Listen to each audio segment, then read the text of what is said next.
Multiple revelations coming out of that exclusive conversation with Mayor now. But shifting focus now. After repeated setbacks in the national capital over the last few years, it's a big day for the Aam Aadmi Party.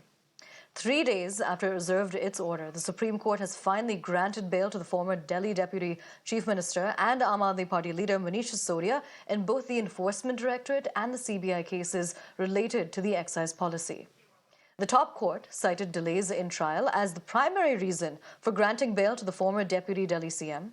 The Supreme Court also took a serious note of prolonged pre-trial detention and upheld the applicant's right to have a speedy trial.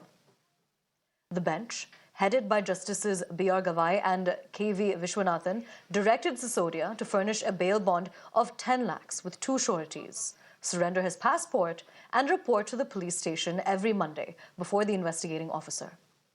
Now, the court has ordered him to not tamper with evidence or influence any witnesses while he is out on bail.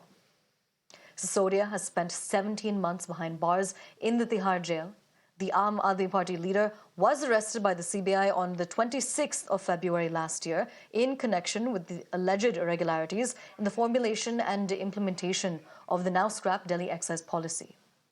The ED arrested him in the money laundering case stemming from the CBI FIR on the 9th of March last year.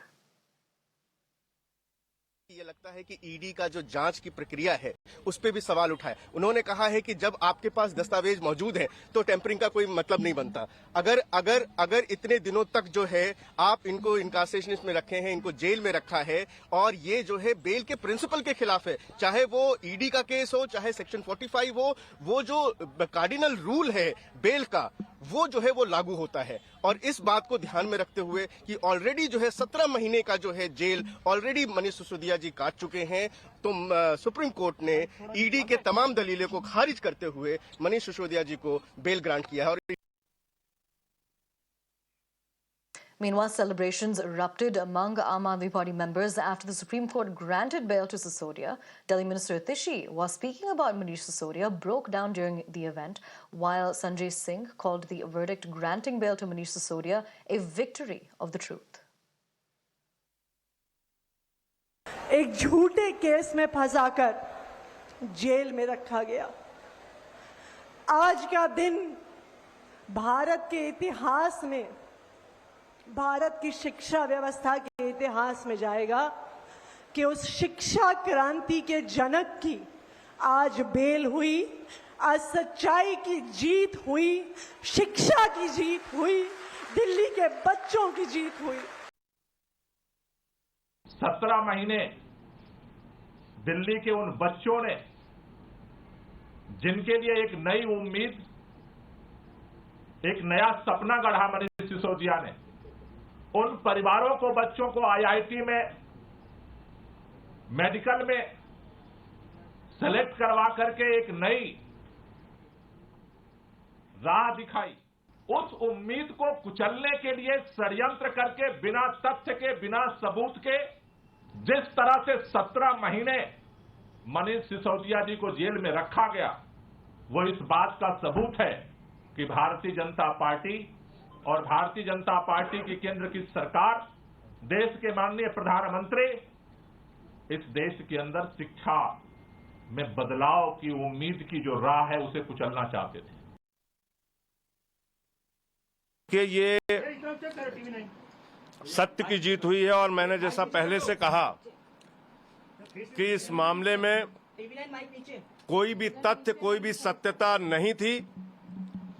जबरदस्ती हमारे नेताओं को पकड़ पकड़ के jail में रखा गया।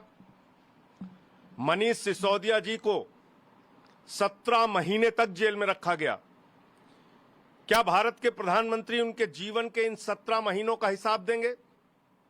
क्या भारतीय जनता पार्टी उनके इन जीवन के 17 महीनों का हिसाब देगी, जो शायद दिल्ली के स्कूलों को बनाने में काम आता, बच्चों को अच्छी शिक्षा देने में काम आता? जिंदगी के वो 17 महीने आपने जेल में डालकर बर्बाद किए मनीष सिसोदिया के। माननीय सर्वोच्च न्यायालय का हृदय से आभार है, सर झुका के नमन है कि लंबे इंतजार के बाद न्याय मिला, एक फैसला आम आदमी पार्टी के पक्ष में, मनीष सिसोदिया जी के पक्ष में और एक एक कार्यकर्ता इस फैसले से उत्साहित है। एक एक देशवासी, दिल्ली का नागरिक इस फैसले से खुश है। भारतीय जनता पार्टी न्यायालय के निर्णय का हमेशा सम्मान करती है, लेकिन आज आम आदमी पार्टी के जो नेता सत्यमेव जयते लिख रहे हैं, जरा पिछले हफ्ते के माननीय सुप्रीम कोर्ट के निर्णय के बाद अपने किए हुए वक्तव्य को पढ़ लें। कैसी बौखलाहट थी, किस तरह का उनका व्यवहार था। लेकिन हम ये जानते हैं कि शराब नीति घोटाले में मनीष सिसोदिया को बेल मिली है, और किसी भी अपराधी को बेल मिलना वो अपराध मुक्त होना नहीं होता है। जांच अभी चल रही है, साक्ष्य कोर्ट के सामने आएंगे। अरविंद केजरीवाल हो, मनीष सिसोदिया हो या बाकी लोग हों, इन सब ने शराब नीति घोटाले में कमीशन खाई है, दलाली खाई है, और ये फैसला जनता की अदालत में सबके सामने होगा। जमानतें तो मिले, बरी तो नहीं हुए हैं। बरी होने के लिए तो उनको लड़ना पड़ेगा, बताना पड़ेगा कैसे बेगुनाह हैं वो। दुनिया, देश को और दिल्ली को गुमराह करने की आवश्यकता नहीं है। आज भी वो गुनाहगार हैं, आज भी उन पर आरोप लगे हुए हैं। खाली अल्पकालिक जमानत ही मिली है, उसमें इतना उत्साहवर्धन होने की आवश्यकता नहीं है। आखिर गुनाह है, उसकी सज़ा मिलेगी। वो बच्चों के हाथ में एक बोतल के साथ में एक बोतल फ्री पकड़ाने का काम किया गया है। किस प्रकार से कोरोना काल के अंदर लोग त्राही त्राही मचा रहे थे, ये दारू के अंदर पैसा कमाने की सोच रहे थे। तो इसलिए मुझे लग रहा है ज़्यादा उत्साह होने की आवश्यकता नहीं है, ना कोर्ट को गुमराह करने की आवश्यकता है। कोर्ट ने खाली जमानत दी है।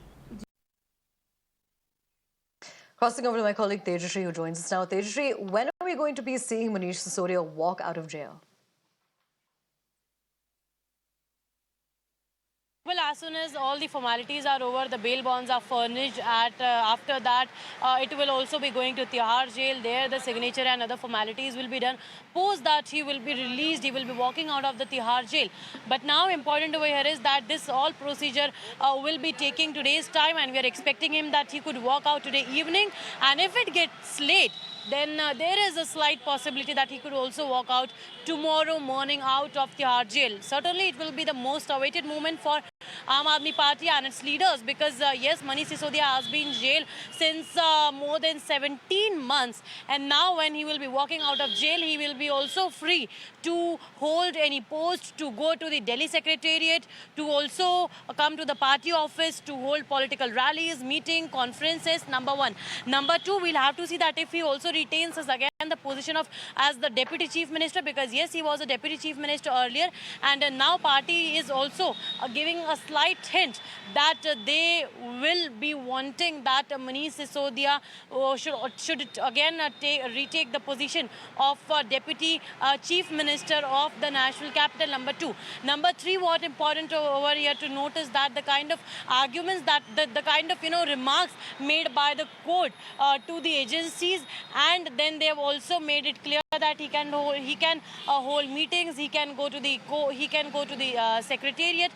Number four, we'll have to see that what will be his political role in the upcoming elections in the national capital and in Haryana as well, because Delhi and its neighboring state Haryana, both of them are going to witness assembly elections in the coming months. So yes, it is a big relief also for Aam Aadmi Party, and strategically also they will be more sound and strengthened, because their leaders were in jail, Sanjay Singh, Satyendra Jain, Manish Sisodia, Arvind Kejriwal, these all were put behind the bars, and in fact if we talk about all these three leaders, Sanjay Singh, Manish Sisodia and Arvind Kejriwal, who were behind the bars in the alleged Delhi liquor policy scam, and now Aam Aadmi Party has in fact said that today's court order is nothing but a tight slap on the dictatorship. However, BJP has also said and hit out at Aam Aadmi Party that there is no need to celebrate. He is just walking out on bail, and he is not acquitted in this entire case. Back to you. All right, Tejashree, thank you so much for joining us, bringing us those details. Quickly shifting focus now, there's some breaking news that's coming.